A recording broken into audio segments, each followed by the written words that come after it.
সেদিন শেয়ার করেছিলাম বিয়ে বাড়ির ব্লগ। আজকে শেয়ার করব বউ ভাতের ব্লগ। সেখানে গিয়ে কি খেলাম, কিভাবে প্রোগ্রামটি করা হলো, সব কিছু মিলে ছোট্ট একটি ব্লগ শেয়ার করার চেষ্টা করব। না টেনে পুরো ভিডিও দেখতে থাকুন।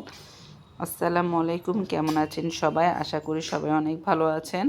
আলহামদুলিল্লাহ, আমরাও ভালো আছি। আসলে এই ধরনের প্রোগ্রামে গিয়ে মনটা খুবই ভালো হয়ে গেল। খুব সুন্দর প্রোগ্রাম হলো। সবাই মিলে অনেক আনন্দ করলাম, গান বাজনা, তারপরও বাচ্চারা এত সুন্দর নাচ দিয়েছিল, সেটা আমি শেয়ার করব নেক্সট ভিডিওতে। আর এখানে এই শীতে প্রচণ্ড শীত পড়ছিল, সেই শীতে গরম গরম এক কাপ চা হলে তার কোনো কথাই নেই। খুবই ভালো লেগেছিল। আসলে প্রচুর ঠান্ডা ছিল বাইরে, যার কারণে চাটা খেয়ে খুবই ভালো লেগেছিল। আর এখানে সবাইকে নাস্তা দেওয়া হচ্ছিল। এখানে চটপটি ছিল, আসলে আমাদের পেট ভরা ছিল, যার কারণে চটপটিটা খেতে পারিনি। তারপর কিছু ট্রাই করার চেষ্টা করেছিলাম। এতগুলো খেলে তো আর ভাত খাওয়া যাবে না, সেজন্য একটু নাস্তার পরিমাণ কম খেয়েছিলাম।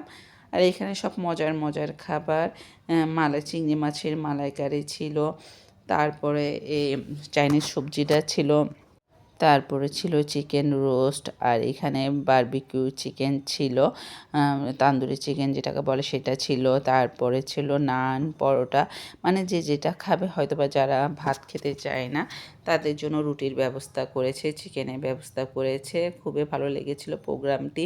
খুবই সুন্দর করে ডেকোরেশন করেছিল, গানও বাজছিল এক সাইডে সবাই মিলে খাচ্ছিলাম।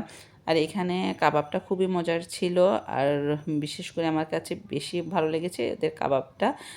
আর খাসির যে কোরমাটা করেছিল সেটা খুবই মজা লেগেছিল। দেখতে পাচ্ছেন এটা কালারটা কতটা সুন্দর হয়েছে। আলহামদুলিল্লাহ, প্রত্যেকটা খাবার খুবই মজার ছিল। আর এখানে সবাইকে বেড়ে তারপর আমিও খেতে বসে গেলাম, আর সবাই মিলে গল্প করতে করতে রাত্রে খাবারটা শেষ করলাম, মানে বউ ভাতের খাবারটা শেষ করলাম। আজকে ভিডিওটি কেমন হয়েছে অবশ্যই কমেন্টে জানাবেন। আর নেক্সট ভিডিওতে আমি শেয়ার করব কিভাবে বাচ্চারা খুব সুন্দর করে নাচলো, কী কী প্রোগ্রাম হলো সেটাই শেয়ার করব। সবাই ভালো থাকবেন, সুস্থ থাকবেন। আসসালামু আলাইকুম।